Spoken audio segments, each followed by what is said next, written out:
So the eighth chakra is who we are in between incarnations, in between births. Let me go a little bit deeper into this. 100 years ago, the big debate in science was whether the electron was a particle or a wave. Because if you shot an electron at a steel plate, it would go through a single hole, like a bullet. But if there were 3 holes in the plate, or 3 slits, it would go through all 3 of them like a wave, like an ocean wave. And the physicists were debating, is it a particle or is it a wave, a field? Is it a particle or is it a field? And then they discovered that it was both, that it had a particle state and it had a field state. We also have a particle state, which is this body, and we have a field state. The field state is a state that we will occupy once we leave this particle state behind. And whereas the particle state, our body, is somewhere all the time, the field is everywhere. Because the field extends to the farthest reaches of the universe. It simply keeps diminishing in intensity. And this is who we become. Hello, I'm Neil Donald Walsch. Dr. Joe Dispenza here. I'm Dr. Alberto Villoldo. I'm Bruce Lipton. Mein Name ist Gabriel Palacios. My name is Gregg Braden, and I want to welcome you to the Flow Summit. Welcome to the Flow Summit. It's wonderful to have this chance to communicate directly with you. Du sollst regulieren, wann du in der Vernunft sein willst und wann du im Flow sein willst. Du sollst ganz allein entscheiden können, wann du wo sein willst.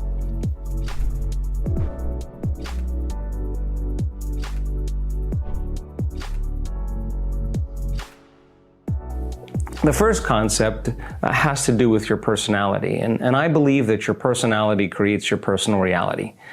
And your personality is made up of how you think, how you act, and how you feel. So the present personality called you, who's listening to this video, has created the present personal reality called your life. That means then, in order for you to change your life, to change your personal reality, you're going to have to change your personality. And that's going to require you to start thinking about what you've been thinking about and change it, to become aware of your unconscious behaviors and habits and modify them. And then examining or noticing the emotions that you live by every single day that keep you connected to the past, because emotions are the end product of past experiences, and decide, do these emotions belong in my future? And I think most people in the process of change try to create a new personal reality as the same personality, and it doesn't work. We literally have to become somebody else. So the research shows that people think 60 to 70,000 thoughts in one day, and 90% of those thoughts are the same thoughts. And so then if you believe that your thoughts have something to do with your destiny, and 90% of the time you're thinking the same thoughts, then your life should stay the same. And the same thoughts lead to the same choices lead to the same behaviors create the same experiences, and the same experiences produce the very same emotions, and those same feelings and emotions influence our very same thoughts. Now here's the problem. Our biology, our neurocircuitry, our neurochemistry, our hormones, and even our gene expression is equal to how we think, how we act, and how we feel. So the principle in neuroscience says that nerve cells that fire together wire together. So if you keep thinking the same way, if you keep acting the same way, if you keep emotionally reacting to the same conditions in your life, by the act of repetition, neurons begin to hardwire into very finite circuits. And those automatic circuits that fire in tandem automatically, called neurological networks, become our identity, become our personality. And that means that 95% of who we are by the time we're in our mid-30s is a set of memorized behaviors, unconscious habits, automatic emotional reactions, hardwired beliefs, perceptions, and attitudes that function just like a program, just like a computer program.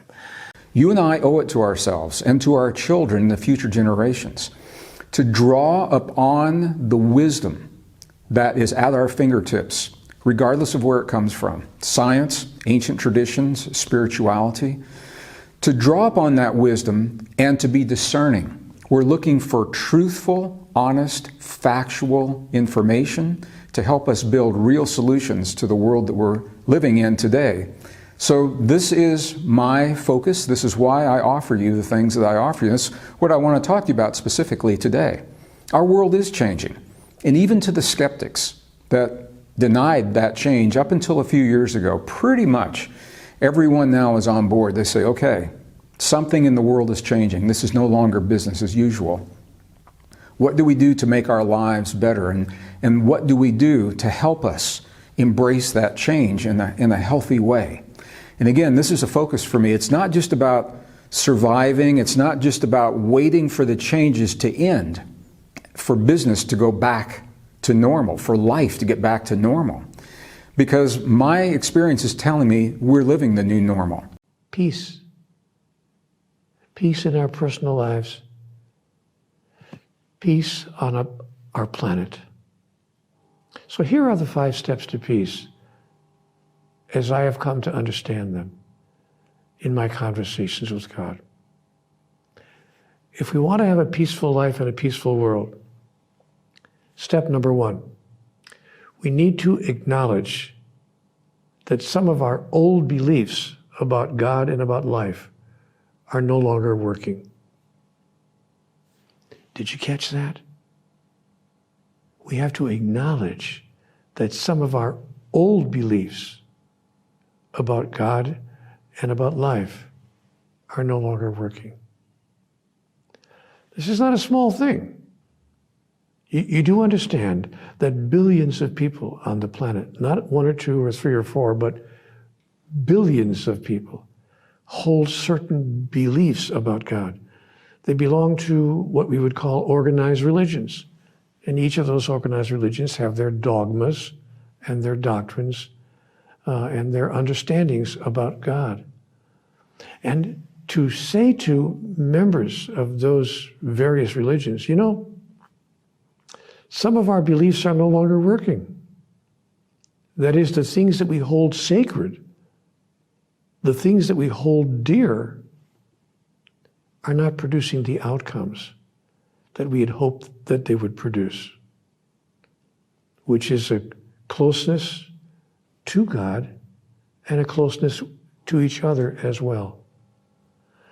So the first step to peace is to be willing to acknowledge that some of those old beliefs are simply no longer working, and to maybe acknowledge something even more extraordinary, that they may never have been working. They may never have brought us to a place of peace simply because we've been given those religious and spiritual understandings. Do you know that more wars and more conflict has been initiated on this planet as a result of spiritual and religious beliefs than almost any other single cause? Our understandings from nation to nation and from culture to culture and from religion to religion have caused us to fight each other and to struggle with each other, and even in some cases to condemn each other. I'll never forget a bumper sticker I saw on a car a few years ago that really captured the whole problem. The bumper sticker said, "God, save me from your people." It's almost sad in its humor. So my first question to you as you're watching this video, are you willing to acknowledge that some of your old beliefs about God and about life are no longer working? If you could agree that that's part of the problem, that maybe I'm holding on to ideas about God and about life that are simply not true. And even as firmly as I have believed them in my life, even as much a part of my whole life and my whole culture, my whole family background they may be, am I willing to let go of them and release them? At least with the idea that there might be more to know here, more to understand. If you can take that first step with me, we can find our way to a pathway to peace. The word meditation means to become familiar with. That's exactly what this symbology means. So then if you're sitting in your meditation and you have your eyes closed and you're hearing thoughts like, I can't, this is too hard, I'll never change, what's wrong with me, I don't know what I'm doing. The ability to become conscious of those unconscious thoughts and become so familiar with those thoughts that you won't go unconscious in your waking day is a victory. And that is the first step to meditation, to know thyself. If you decide to no longer complain or blame or make excuses or feel sorry for yourself, the act of inhibiting that program causes you to first become conscious of those unconscious states of mind and body. And if you can become aware of them and so familiar with them that you don't go unconscious in your waking day, that's a victory as well.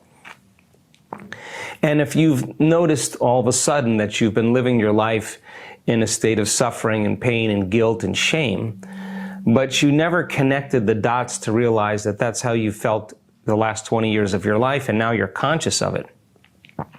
The moment you become conscious and familiar with those unconscious emotional states, it means you're no longer the program. Now you're the consciousness observing the program. Why?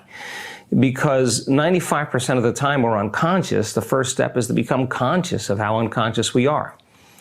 Now, many people, when they do that, say to themselves, well, I can't meditate, it's too hard, I can't control my mind. But in fact, you're breaking a habit of thinking, you're breaking a habit of action, you're breaking a habit of an emotion. And it requires energy and awareness to do that. So then the first step is to know thyself, to observe those states to such a degree that you don't go unconscious in your waking day.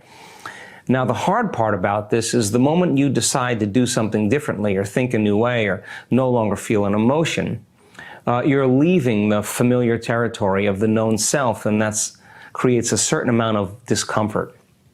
And so the process of change then is moving from familiar territory of the known into the unknown. So once we decide to no longer fire and wire or emotionally condition our bodies over and over again, and we're in that void, we're in that unknown, the next question is, what thoughts do I want to fire and wire in my brain?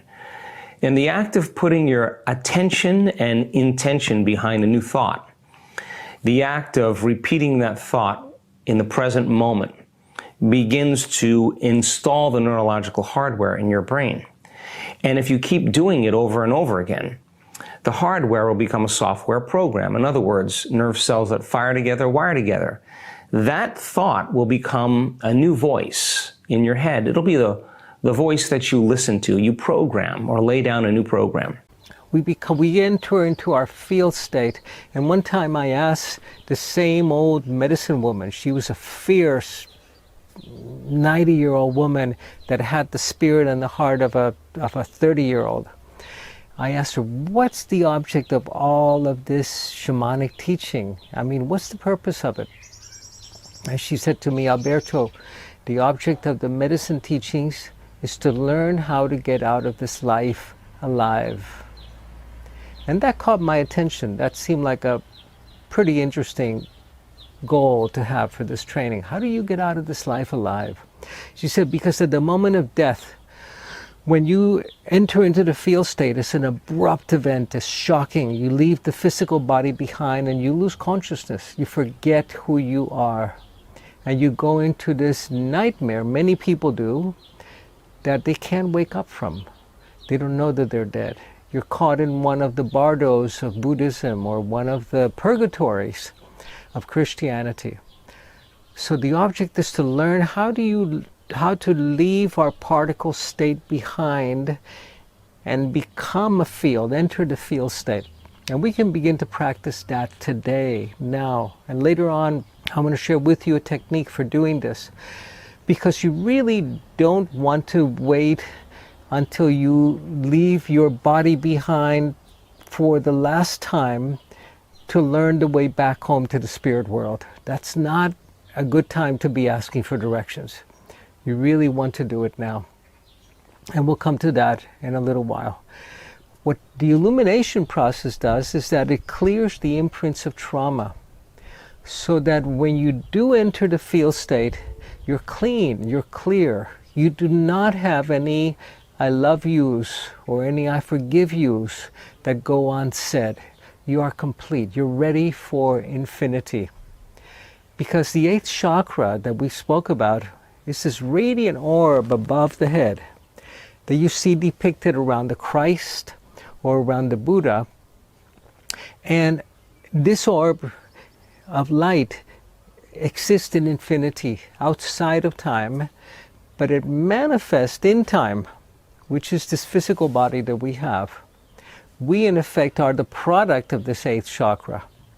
And eventually, when we are able to bring our full identity to our luminous self, then we'll have the option of returning or not, or residing in timelessness, in infinity.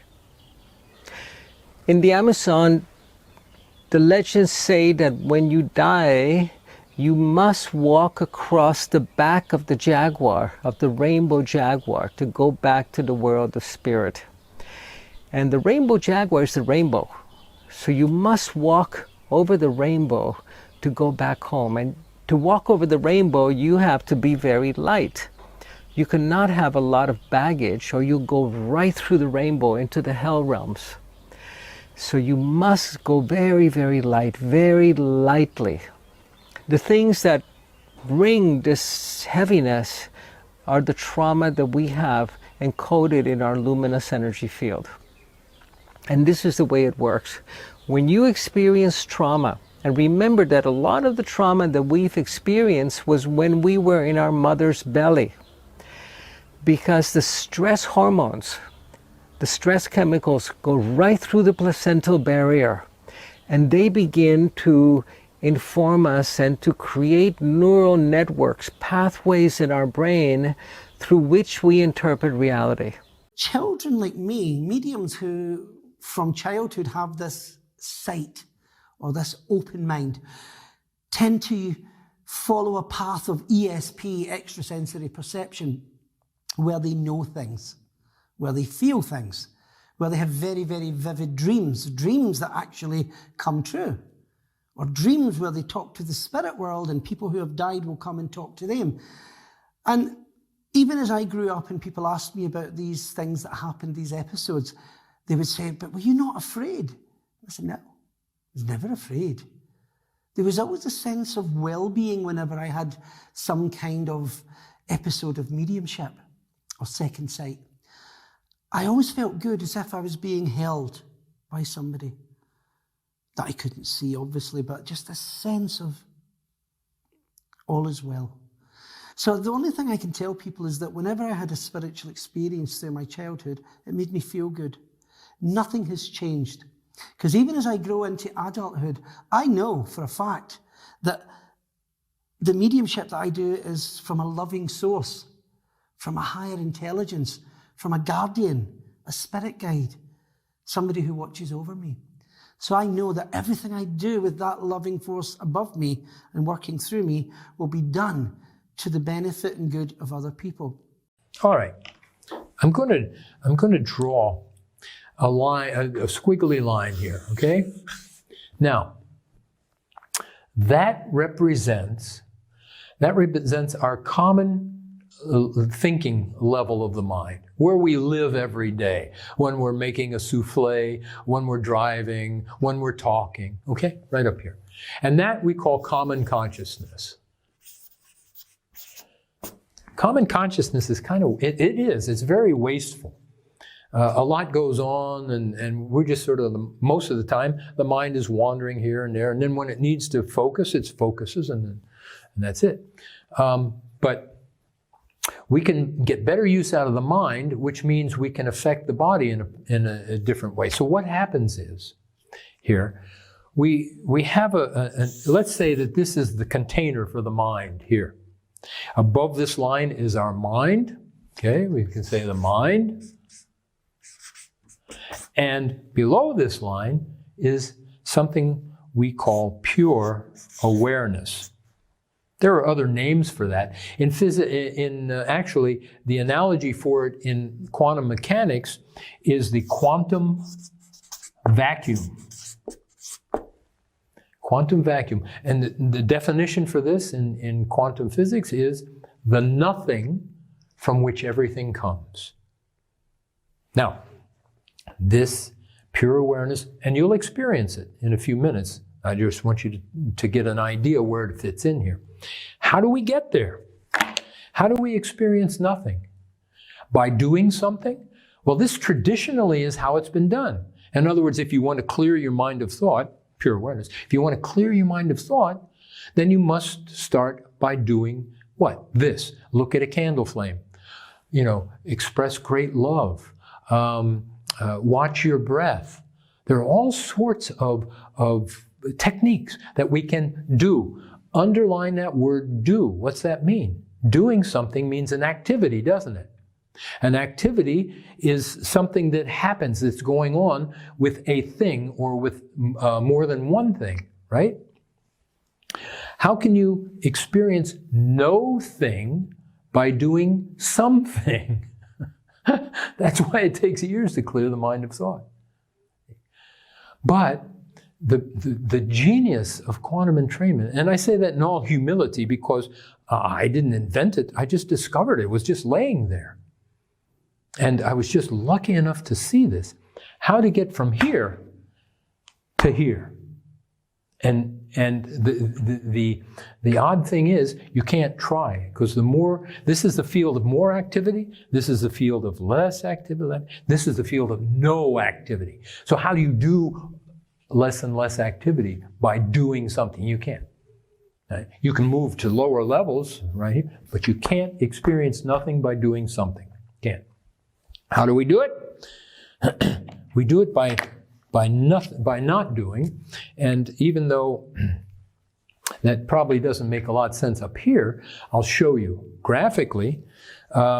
We start in this direction by doing QE. Now, QE is a technique of not doing, and that's what we discover in the flow seminar. You know? This is what we're going to deal with in spades. We're going to not only learn it, we're going to revel in it. We're going to bathe in you feeling. But we start by getting to pure awareness. And then, this is the beautiful part, experience stopping the thought is not very common, but it happens. But then once that stops, then we go right back out here, but not with QE. And here's the beauty of it. You feeling is in both fields. It's both unbounded, and then it's both. The beginning of it is right here. So instead of coming back out into this weakened state of mind, the QE allows us to stay here. What is you feeling? What is it like? What does it give us? Well, I'm so glad you asked. What do we get? Oh, you feeling gives us love. It gives us peace. It gives us joy. It gives us contentment, awe. All of those good things, pure things, we get when we, what? When we make you feeling? When we jump into you feeling? No. When we become aware of you feeling. Become aware of it. How hard is it to become aware of something? Okay, well, let's find out. Here's my hand, my right hand, my left hand. Okay, now, become aware of my right hand. Got it? Now become aware of my left hand. How much work was that? Did you find yourself saying, oh, he asked me to go to his left hand. Okay, now awareness, get up, let's move over there and look at his left hand. No, you did it automatically, didn't you? That's how effortless QE is. And once that awareness effortlessly gets into pure awareness and experiences you feeling, this is the result. You feeling is not an emotion. Emotions have some reason for being. Somebody gives you some money, you're happy. Somebody takes it away, you're not so happy, right? There's a reason for being happy or having an emotion. This is not an emotion. This is a simple reflection of what you are, what your essence is. That's you feeling. All right, I'm done talking about it. Don't you think it's about time we kind of had an experience, at least a taste of what we're talking about in the Flow Summit, what you will learn there and master, actually. And you know what? Have fun. Have fun doing, because it's not an effort, it's not work.